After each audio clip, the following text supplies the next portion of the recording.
Hello, everyone. It's Mr. Nobody bringing you an episode of Making Nobody Happy.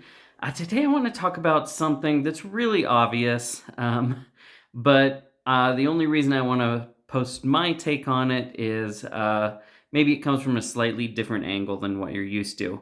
And what I just want to say is, I think The Simpsons is a very good show. Um, with the caveat, I'm basically only extending that to the first 10 seasons, and everything else after that I have basically no interest in whatsoever. And I have allowed my kids to watch some of it, but I'm going to say why. And now, the first obvious thing that no one really needs pointed out, it's a genuinely funny show. Extremely funny, very long running show. Wouldn't have stayed on the air if it didn't have something that was contributing. It is a comedy. Comedies do need to be funny, although I would say definitely stayed on the air long past the point that it was really very funny at all. But here's the deeper reasons beyond that I actually think it's not just a funny show, it's actually a good TV show, period. It is very funny, but it's also a show that wasn't made by dummies. At least in those first 10 years, it was not a show made by dummies. There's an enormous amount of literary references in those early seasons of The Simpsons. There's an enormous amount of references to classic film. If you actually are someone who has had a chance to dig through the culture, they're sending up and having fun and playing with and making references to all kinds of classic film and literature, which I'm sure someone has probably compiled somewhere. But there's a gigantic amount of it because at the time that in those, especially those first 10 years, it was being written by smart people. It was, being written by people who went on to have very successful comedy careers like Conan O'Brien, but also just in general, people who were actually very smart, very educated people who were bringing a lot to the table, and that's part of why it became the hit that it was. Now, I think the reason, and this is what I want to focus on, why I actually think The Simpsons is a good show beyond the fact that it's this very funny show, and yeah, it's got some very smart humor in it too, it's that it's actually a good sitcom. Especially in those first 10 years, the characters are actual characters. They aren't just parodies of themselves. Yes, there's a lot of zaniness. Yes, there's a lot of silliness, but the stuff that happens, there is some emotional core to the characters, to the relationships, to the things that happens. People do learn things. People do grow. People have real struggles. People feel guilt. People feel temptation. The family members have genuine questions that they have to ask each other about their relationships, and they struggle with them. So in those first 10 years, the cast of The Simpsons, most of the minor characters are amusing sort of one-off, characters, much simpler. But the family themselves, it's actually a good sitcom about that family, and they're interesting, and they are people who are not just, reprehensible losers. I mean, you could see a world where Bart's just a stereotypical bad boy kid. Lisa is just a stereotypical, like, moralistic know-it-all. Homer's just an idiot. Marge is just a sort of worrying wife. And you could have had them just be those stereotypes. But because the people who are writing it seem to have actually cared something about these characters, they actually invested something into them. They did make them more than just stereotypes. And I think that's where it really starts to fall apart. One of my daughters accidentally turned on one of the later episodes, and it was just like zany craziness and randomness, and nothing had any real weight or any real consequences, and that actually greatly lessens the comedy. I think the comedy is actually less funny when you take the characters not seriously enough. That's one of those juxtapositions. The humor is funnier when you actually do take the Simpsons characters as characters somewhat seriously as people and not just as foils for ridiculous junk and zany situations. One of the things I think The Simpsons, this is a surprising thing, maybe not everyone might think this. Some people I know are like, ooh, The Simpsons, that's definitely a naughty show. That maybe that was an opinion back when it very first aired. When I was a kid, obviously it's been around so long, it's become, accepted as, it's on Disney, that just tells you. The Simpsons is on Disney. But a lot has also changed since then. And so there are a lot of shows now where I look around at the current shows and I'm like, I'd rather my girls watch The Simpsons. I'm not super happy with what I'm seeing on lots of these shows. I'm not super happy with the characters. I'm not happy with the choices they make. I would say, actually, The Simpsons, even though it's having fun and playing with the edges a bit, it's still coming from that time of greater moral sophistication, and it's taking its lessons and its character moments seriously. It's taking its characters' choices seriously. It does feel like there are things for the characters to learn. So that's one of the things that I actually really like about it. It actually has real stories and it has real lessons, and not just paper thin ones, interesting ones, ones that hit you with some weight. And I'm going to cover some examples of that just to show what I mean. And, probably you've already seen them yourself. Maybe you haven't stopped to think about them that much. But it's funny, after having been starved for so long of watching like a good solid sitcom where the people actually cared about each other and it actually meant something, going back and watching The Simpsons, I was like, wow, this is a lot more sophisticated than I gave this cartoon credit for. Um, I'm finding things that happen between the characters, between Marge and Homer, and between the kids and the kids and the parents. I'm finding them genuinely moving. I was killing some time and I was like, oh, this is I'm talking about this to with my kids as we're watching it, and I'm feeling just a little emotional about it, and that's all long gone, pretty much, in my opinion. And but it was there. There was a time where you could have a really funny show, but that could also have some weight to it. And there's two other things I want to say that I think make The Simpsons a genuinely positive show. One of them is that for all that the characters are extremely flawed characters, and I would say that's something you actually see in all of those early 10 years, they are actually all flawed. They very much do all have their distinct character flaws, and they're not all completely great or completely terrible, even if there are some that you kind of prefer. You see the warts of the people you might think would be more sympathetic and the problems that the way they are can generate, and you also see the hidden virtues of the people you think maybe aren't so great. And through it all, what you actually get is a family that genuinely loves each other and cares about each other and remains stable. For all that there is a lot of craziness and silliness, and yes, obviously Homer Simpson is not the greatest example of a father, and Bart is certainly not the greatest example of a son, and I could pick into Lisa and Marge too, but these people all genuinely do love for each other, and at very key moments they make very important choices that reaffirm that. They sacrifice for one another. They don't have contempt for one another. Ultimately, they truly do care about one another, and I think that's actually a wonderfully positive thing, to just see a family, a simple normal family, just being a family, dealing with the things that a family deals with, and genuinely caring about each other. And here's one of the last things, and this one might be a little controversial, depending on who I'm talking to. So if I was talking to people at one end of the spectrum about sex and appropriateness, some people would say, "Oh, the Simpsons, that is so blasé and banal and is not pushing the envelope at all and is totally meh." And then at the other end, some people might be like, I can't believe that they're portraying the things that they're portraying. A kid show that might be viewed by kids, you've got the mom and dad, they sleep together in the bed together, and oftentimes you can tell that they're not wearing anything. That is a regular occurrence. Marge and Homer actually have sex quite a lot on the show. It is a regular part of their life. And I'm actually going to put that into the positive check mark, because sex is part of human life. It is part of the story of who we are. And these days, unmarried people have an almost total monopoly on the depiction of sex in media. Um, Basically, if you go and you watch media, the chances that you will see something about a married couple and a married couple having sex and their sex life, or just portrayed as taken for granted that they have one, or that it's a meaningful thing for them, or that it's something they're enjoying, that it's something good, you just aren't going to find it.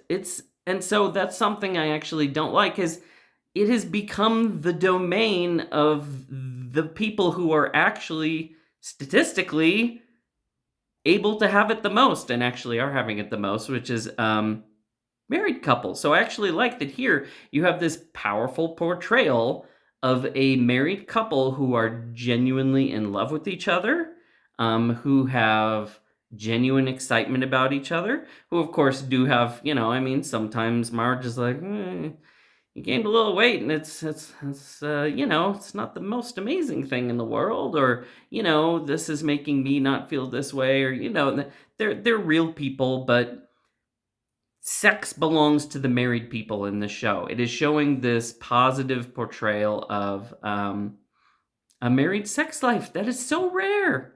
I mean, you never saw it in the past because there was too much propriety, and then we jump straight over into, well, now all the sex is being had by single people getting out and having, all their fun and sleeping around and doing all this stuff. And somehow we skipped over what I think was the more appropriate middle point of, yeah, the married people's sex life. Sex is this, what is in the context of this married life. And so I actually really like that about it, that you have this frank depiction of married sex life and also a positive depiction of married sex life. So I find it kind of heartwarming and endearing. If anything is going to be held up as, here's this great example and here's this great story to tell, well, it's people who have a 30-year-long story about their sex and for whom it is this thing that is connected to all these levels in their lives, to their relationship, to the back and forth between them, to the family that they have, to the future and the past that they have together. They have an expansive sex life. It is a sex life that is layered throughout their entire lives, their relationships, the people in them. That's good. Someone needed to explore that, and I don't think this is the worst possible portrayal of it that you could have. Okay.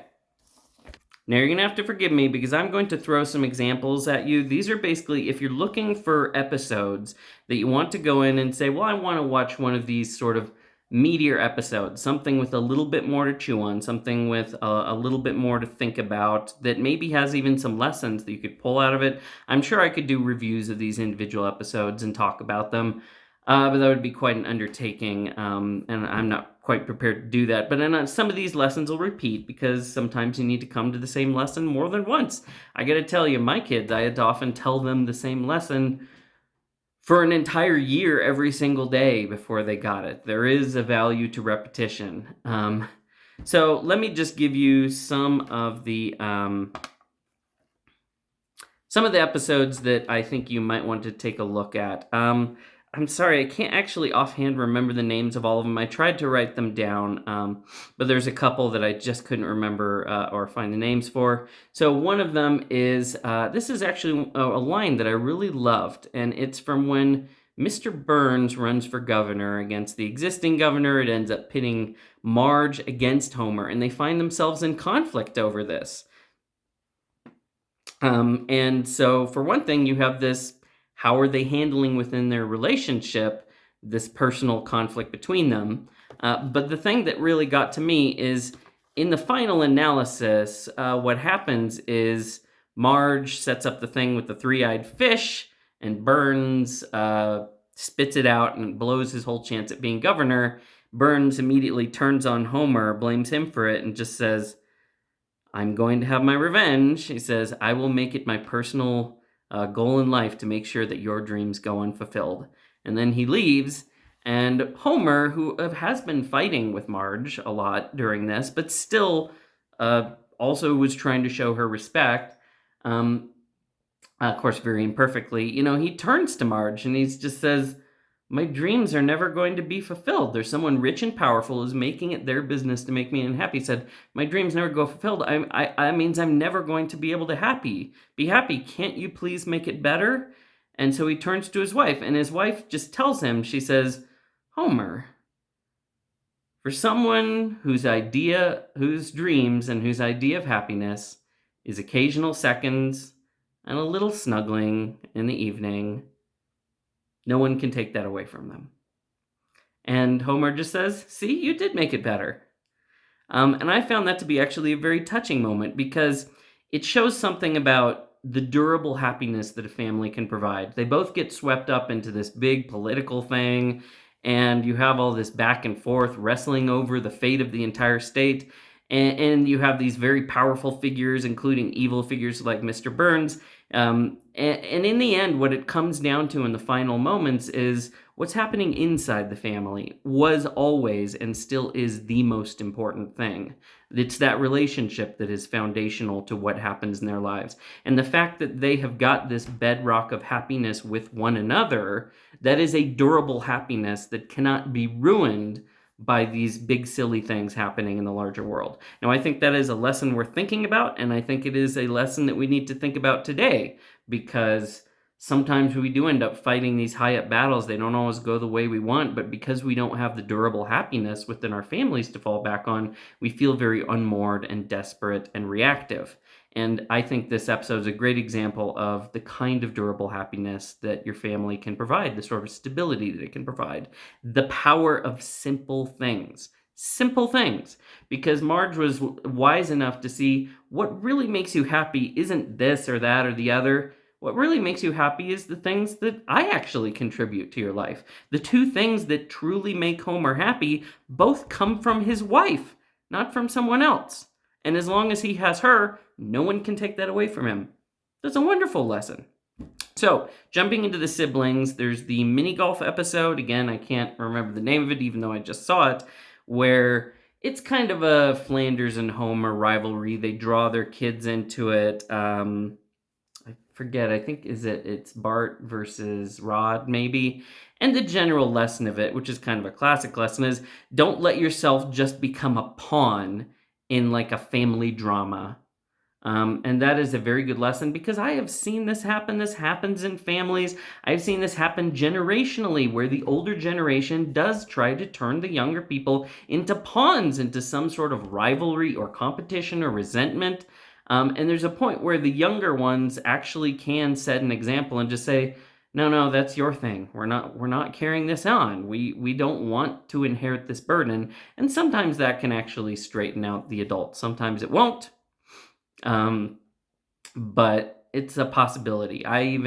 Something like this happened in my family. I had an older family member who had some rivalries with other family members, and they emailed me, and I could tell it was like, you are trying to draw me into this whole thing and kind of get me over onto your side. And I just sent them I tried to make it nice, but it was a letter just saying, hey, I care about you, want to be part of the family with you, but these problems that you had, those are yours.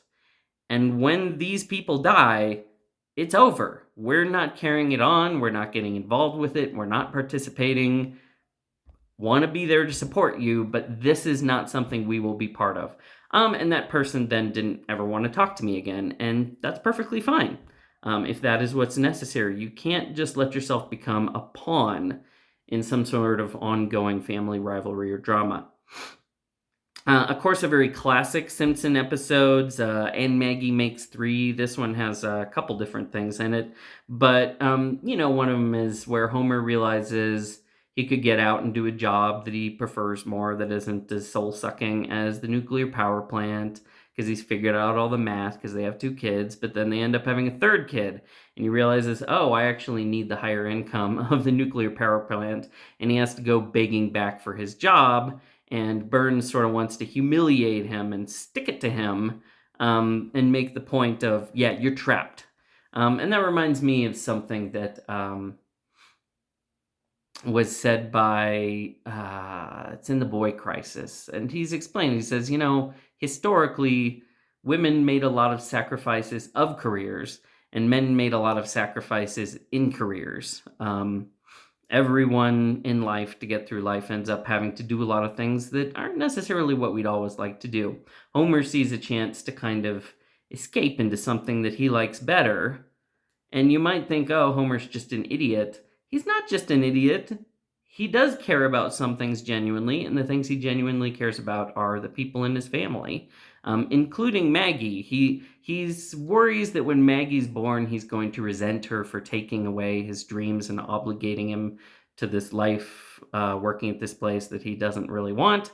But then he actually sees her, and it's very simple. I think she just like grabs his thumb, and he looks at her, and he's just like, "Oh, I have this child. I have this creature, this person who's part of me, who's going to love me." And all of a sudden, he can do it. And he goes there, and Burns puts up this poster in front of him that says, "Don't forget you're here forever." To just be like, you don't have any other options. You're stuck here. You're trapped into this. And then the kids are asking, why don't we have any pictures of Maggie? And what you find out is Homer's taken all the pictures of Maggie and he's brought them to work and he's put them in front of him and he's arranged them so they block out letters so that "Don't forget you're here forever" says, "Do it for her." And you've got all the pictures of Maggie spread out in front of him. And all of a sudden you realize, oh, this is a real person who genuinely cares about someone and is actually, even if he's not the best employee, he's doing something he doesn't want because he truly cares about someone. And so that's a very touching moment. And I think it's a great example of the sacrifices that parents will make for their children.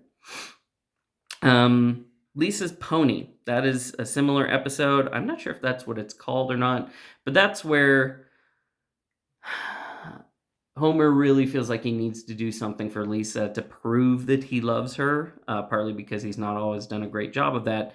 And so he tries to make her dream come true and buys her a pony, which she has always wanted, so he can make that dream come true. Now, the downside is he has to basically work all the time. He has to take all these extra jobs. Caring for the pony is very expensive. He gets a job working as like a mall Santa, which is very humiliating. Bart ends up like seeing through it, if I remember correctly. He spots his dad, find out what's going. His temptation is to humiliate his dad, but he does realize why his dad is doing it and ultimately decides that's the wrong thing to do, which is a character moment. And in the end, Lisa also becomes aware of what exactly it is actually costing her father and how unavailable he is going to be in order to have her have this dream come true. And so she basically makes a compromise and said, "It's okay, I'd rather have my dad back, and you can be my pony," and he can give her a pony ride on her back. And so they find their solution to their dreams in each other and in their love for each other. It was great to have these things. Homer thought he had to work to get these things for her. Lisa thought she needed these things to have it proved to him. Then they realize they don't need to prove they love each other. They already have proved it. They know they love each other, and that's enough for both of them. And that solves both their problems. And I think that is a very clever little plot and very moving. Then Colonel Homer. That's the one with Lurleen. He gets involved in music. He finds a beautiful singer. The singer really likes him. And she's just basically like, "Hey, I'm young and beautiful. I think you are great. I really like you. How about you and me?" And Homer finds it's interesting because he's human, so he is tempted by it. But he's also saddened by it because he also cares about his life with his family that he has. He cares about his relationship with Marge. He doesn't really want to destroy that either. And so he's caught between these warring bits of himself and is feeling sad. And it's worth saying that they actually show that, like, he's human and it is a struggle. It's not like Homer's the most handsome guy in the world and everybody's falling for him and he's used to it, you know? I'm sure to a guy like him, it really means a lot, actually, and it is hard for him to resist that temptation. But he does. He realizes that what he really cares about and the person that really brings him alive, the person who he is just absolutely over the moon for, the person who still gets him so excited and who he wants to have his affair with, is his own wife. And so that's a serious subject to tackle. They let it play out. There is no foregone conclusion of how it's going to turn out. At one time, you said, well, for sure he's going to make the right choice. Or maybe even today, you would say, well, for sure he's going to make the other choice and go with the girl and ditch his lame family, but and find a better opportunity, and a better life for himself. But no, it takes the temptation seriously. But when he embraces his wife as what he really wants, it's not half-hearted or just a matter of duty. It's because he genuinely cares about his wife. He's genuinely excited about him. That's who he's truly in love with. And then Lurleen has to leave and be jealous and be like, you've got someone who truly cares about you. And she has to respect that, and she envies that, because that's something precious. Um, and how great to have an elevated story like that about married love, that it's durable, not just because you're trapped in it, but because you've truly got something good you want to stay invested in. So the last temptation of Homer, that's a sort of similar thing. That's where I think it's Mindy. He has someone he has a natural attraction to who he has a lot in common with.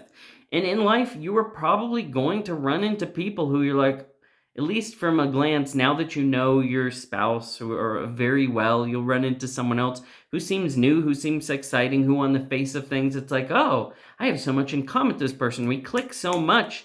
And he feels tempted to first kind of have an emotional affair with her, and then he realizes that she's actually genuinely attracted to him, and she is also, a very beautiful person, and they get put into very tempting situations where he could totally get away with it. They're away on a work trip. And again, he wrestles with it, it's very seriously, and then the camera pans up, and he's arranged to have his wife come be with him on his work trip. He's arranged to have his wife there with him because that's who he wants there. That's who he truly wants. And that's who he truly finds the greatest temptation and the most wonderful person in his life. So once again, you realize what Homer really finds amazing is his own wife. And he resists these things that come up. And he struggles with them and he overcomes them. And he makes good choices. So those two are kind of similar. They go together. There, this is sort of an unusual one.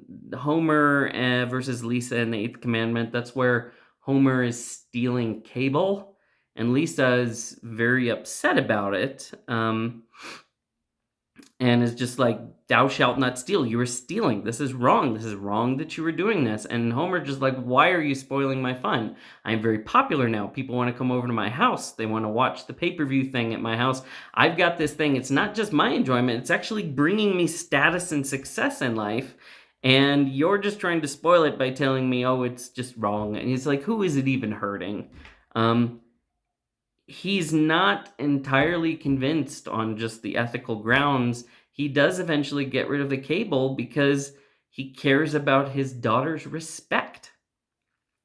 And I think this is an example of how the expectations of people, the people in our lives, of our children, the example want we to set for us as a man, the expectations of your wife, women can bring out the best in us, guys. Sometimes we're a little loosey-goosey, and sometimes we can resist some of the expectations and demands put on us, but it also is good for us. It brings out the best in us. And that is the case of this with Homer. Left to his own, him and Bart probably would have just kept stealing it, but he realized that the respect of his children and of his family was more important, and so he decides to get rid of it. It's a tough choice. He makes it. He does make the right choice in the end. Okay, A Streetcar Named Marge. That's where Marge joins the theater group and they perform A Streetcar Named Desire. Homer is a little jealous. He has a hard time connecting with it. He sees it as kind of taking Marge away from him. He goes and he watches the play. He does have a hard time understanding it, but then he actually does get really interested in it. I think the thing that's interesting about this one, it doesn't hit you as much over the head what the lesson is, what to think about it. I feel like the crux of this one and why it's worth watching is it's a good story about trying to appreciate your spouse, including the ways they're different from you, and not letting it make you afraid and becoming something that divides you, but finding a way to make it something that brings you closer together. Because spouses do differ, and sometimes the other person will be a way that you can't understand or have an interest that you can't understand or don't share. And that can be intimidating because you feel like it's a threat to the relationship itself and that it makes you look like a stupid outsider. I think that's part of how Homer is feeling. Homer is a very ordinary, instinctive sort of human who is prone to all of the flaws that beset us as humans. And I think that's part of why he actually makes for an interesting character. He is this thing into which we can see all of our worst tendencies. He is a window into the things that are within us. Not necessarily the good things, but the things that are within us. And so I understand why he has this struggle. And you see someone negotiate it, coming from a position of definitely not doing it well.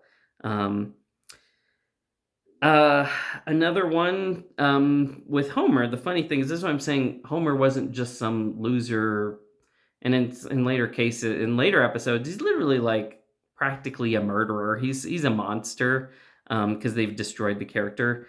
But he actually has in those first 10 seasons a lot of important growth episodes for him where you see his humanity. And another one which is so much fun and so funny. That's the you only move twice. That's the Hank Scorpio one with the supervillain. Homer gets a job making tons of money in a fantastic house, working for a supervillain, and it's actually going great. Like, they love him there. His department is super successful. He stops James Bond. Yeah, his boss actually encourages him and is just like, this is wonderful. Your life is going to be perfect. You're going to be such a success here. But the problem is, in this perfect world that he thought would make everyone happy, actually, his family isn't happy. Marge is bored and just doesn't have anything to do or connect with there. They're away from all their friends and family. Lisa finds she's got terrible allergies. Bart is so far behind their school system that he's just shunted off to the side with kids, as he said, who like start fires and have like mittens pinned to their vest. So he can't.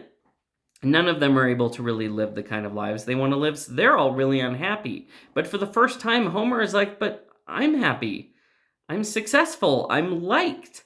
I'm good at my job. I'm earning money. We have a beautiful house. It seems like everything should be perfect. I finally succeeded and I'm finally happy. And he goes and he's just like, well, I'll give it all up for my family. And so he goes, and of course it's great because it's in the middle of the government trying to, stop the plan. And he's just like, I need to take my family. And, Scorpio's just like, that's fine. They can go. You and I can play pool or whatever. And Homer's just like, no, I need to go be with my family. And so that's another case of Homer setting aside his own happiness for the sake of his family. And redefining what success means for him. Success didn't mean all these things he thought he wanted. Ultimately, the thing that means success for him is his family being happy, not him. For him, success is his family being happy and being in a better place. He thought he'd taken them to a better place. He was wrong, so he takes them home.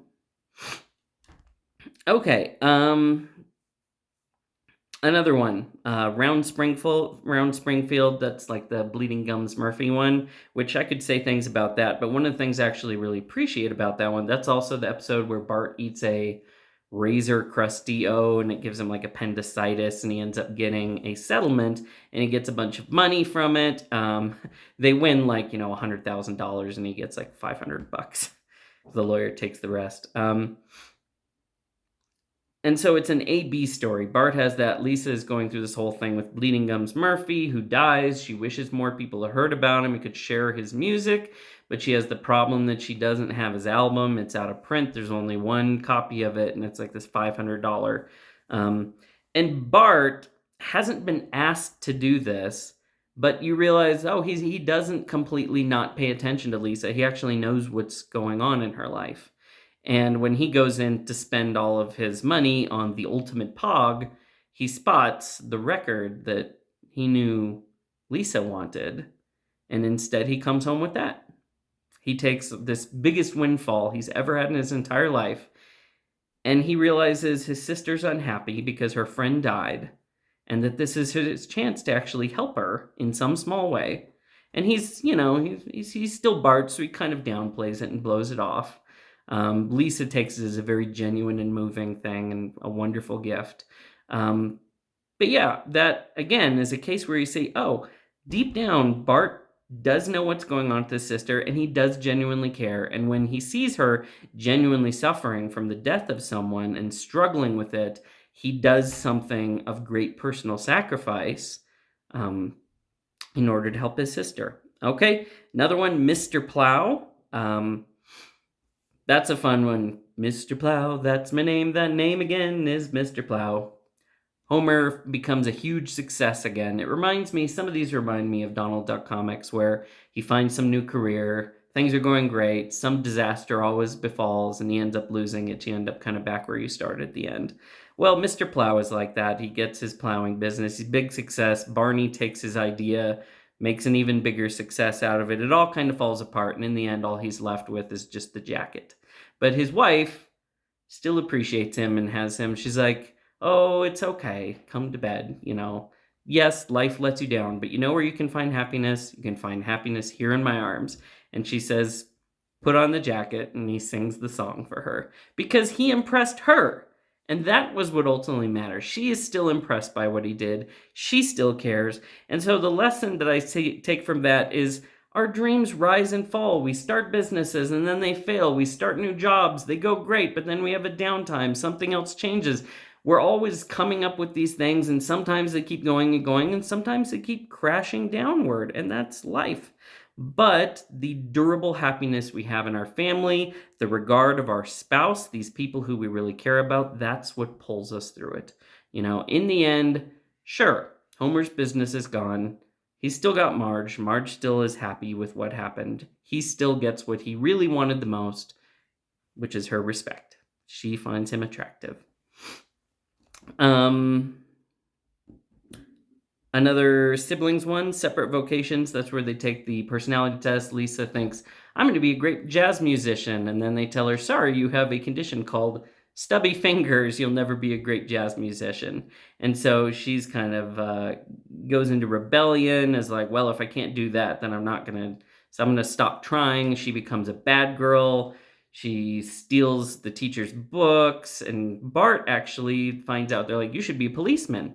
And he ends up doing a great job on a ride-along, and then he gets made hall monitor, and all of a sudden Bart is having this immense success because he's actually found his niche, and he's killing it. He's using his aggression positively, and he's cleaning up the school, and the principal loves him, and he's getting all these benefits from it and privileges. And then he ends up getting on the track of who stole the teacher's editions. It turns out it was his sister. And then he basically takes the books and takes the fall for it himself. And Lisa's like, "Why did you do that? You just sacrificed your future for me." And Bart's just like, you're the thing I care about. You're the person whose future I believe in. He's like, "I can figure things out. I can have this on my record." He's like, "It's not going to like seriously ruin my chances. I can always start again. I've already got a lot of bad stuff on my record." But he's like, "This would cause a lot more harm to you, and I think you're making a mistake, and I don't want you to do that." So Bart basically makes that sacrifice, and in a way purchases an obligation for Lisa.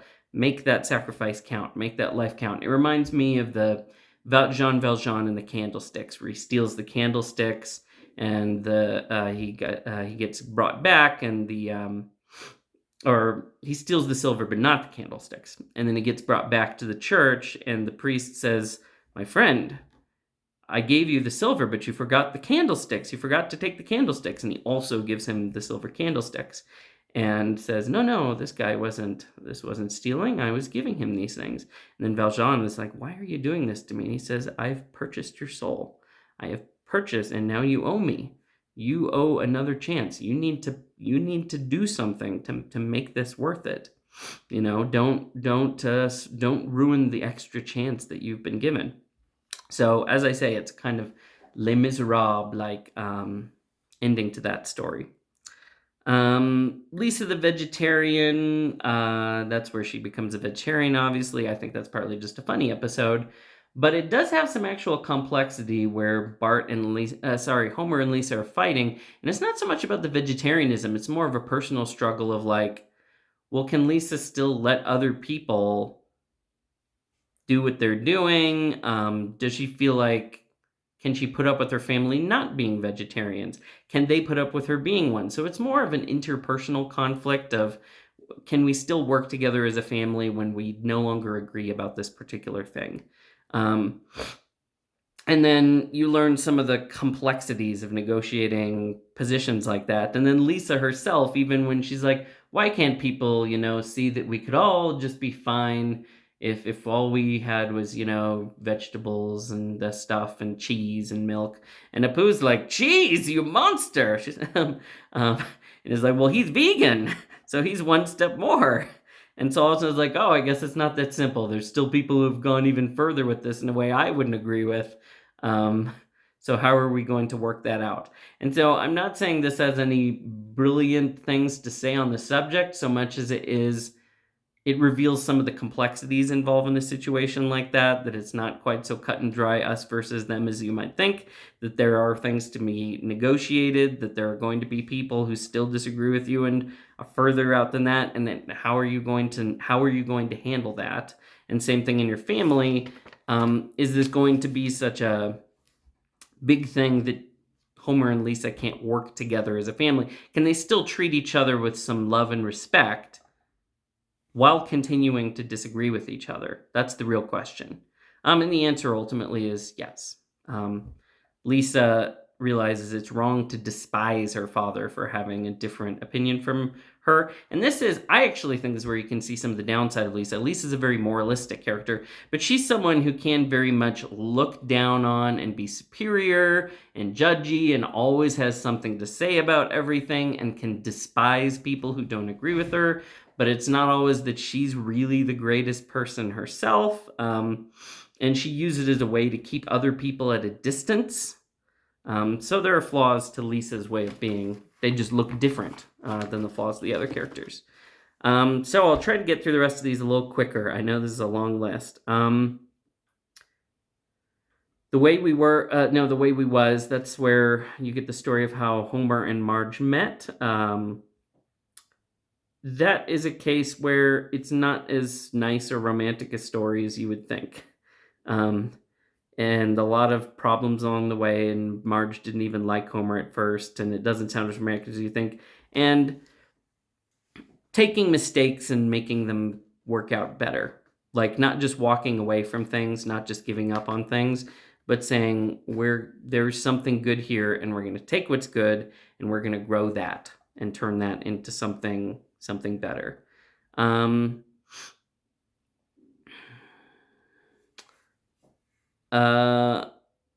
What is it? Homer Defined. That's the one where Homer accidentally saves the town by luck. I would just say that's a good one to watch, just because sometimes things are just luck, and it's tough when that's what it is. I guess I don't have too much to say about that one. I just think that one is well worth watching. Lisa's First Word. That one's kind of a double touching one where you find out that Lisa's first word is Bart. Bart was very jealous of her as this new sibling. It really reminds me of some of the early Berenstain Bear ones where, a baby comes along. And of course, to the older kid, this can be a threat when you realize they're getting all the attention. They're the baby now. I'm not the baby. But then all of a sudden you realize, oh, but it's not just that I've lost this position to them. I've gained a new relationship. And this person looks up to me and is interested in me and can be my friend. So it's like, oh, there was actually an exchange. My relationship to my parents changed, but I got a new relationship, and that's part of growing in life. And then we also, on the back side of things, saw how none of the kids ever called Homer dad, and how that actually always kind of hurt his feelings. Like, maybe you think he doesn't deserve it, but he doesn't mean he doesn't want it. The respect of his children, the sense of, I am your father, and this is an important position. It means something to him. He's trying to do it, even if he's stupidly, and he feels deep down he would like some sense of the love and the respect that he feels he needs for being a father, and in some sense doesn't feel he gets because neither of his kids called him dad when they were babies. That's just a very small thing that he emotionally would like. And then you get this little thing at the end where you find out Maggie's first word is daddy. And it's very sweet. So All right, try to get through a few more. Lisa on Ice, that's another similar one. That's a hockey one where, once again, Bart and Lisa become pawns in the rivalry. They get onto these opposing teams and they let it become more important than their connection as siblings. And then they realize, actually, our relationship as siblings is more important than the hockey game. And so they put it in its place, and I think it ends with a tie. And you get the wonderful, everyone's so shocked and upset by the tie ending, and I think it's Chief Wiggum goes, "Let's tear this place apart!" Great ending to that whole thing. All the adults act like idiots. It doesn't inspire the adults. It enrages the adults, and they act like idiots. But the kids just want to skate together and have fun together. And so I find that a very amusing ending. Marge Be Not Proud, that's the one where Bart gets caught shoplifting, and Marge just like can't believe it. And then eventually she realizes it is true and that she's been lied to. And she's not sure how to feel about it because she sees Bart as like her little boy and her innocent little boy. She has that, what I've talked about just very recently, that positive prejudice toward her own children where she can't believe that they could truly like go bad and be bad. And all of a sudden she's not sure how to feel about Bart anymore, and she's like, "Oh, he's not a kid anymore. I can't see him as that little boy anymore." After she's seen this video of him committing a crime. And it changes the relationship between them. And Bart, who used to resent his mother's, snuggly choo-choo train and kisses, all of a sudden when they're gone is like, "Oh, maybe I'm not as grown up as I thought I was. Maybe I'm not ready to lose that. Maybe I don't want to be this more adult character I saw myself as becoming by shoplifting. Maybe I still want to be someone's little boy." And so they struggle. They struggle with their feelings of Bart asking, "Does my mom still love me the same way?" And Marge asking herself the same question, "Do I love you the same way?" When it turns out, I'm not sure who you are. It seems like you're not my little boy anymore. And this is a real problem. This is a real struggle people have to go through. I like that they tackled this.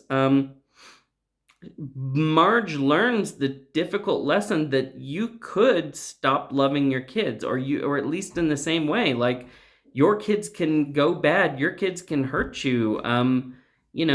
You could end up in a bad relationship with your own children. Like, that can happen. Parents can end up resenting their kids, not just kids, their parents. Relationships can get really rough. And all of a sudden they realize that, and then Bart realizes, I need to change this. I need to make this up. I need to fix this somehow. And Marge is taking a very different approach to him. And then she sees, he's basically kind of showing, it reminds me of tigers. When the older tiger cub grows up and leaves, they're now a rival to their mother. And the mother and like the daughters would fight over the territory, except if the daughter comes back and basically does a display that says, no, I'm not coming here as another tiger, I'm coming here as still your cub, the baby rolls over and shows its belly to the mom, and the mom will then tolerate them and say, "Okay, because you've shown me you're still coming to me as a cub, not as another tiger."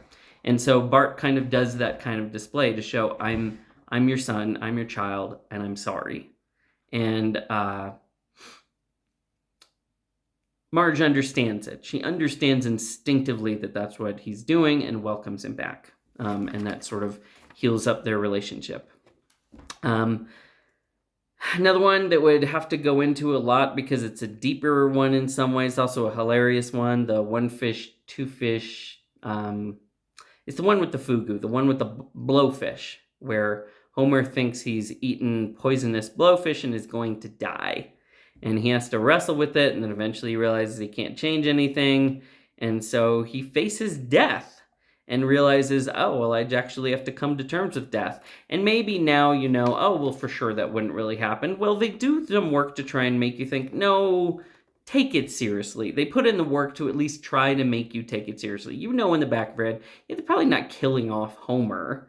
But they do the story well enough with the way the performances go and the writing is that you take it somewhat seriously. You can at least enter into the sort of premise. And you can certainly see Homer has entered into it. Homer is taking it seriously. Marge is taking it seriously. And they're all struggling with it, and they don't quite know what to do with it. And it's such a short time span.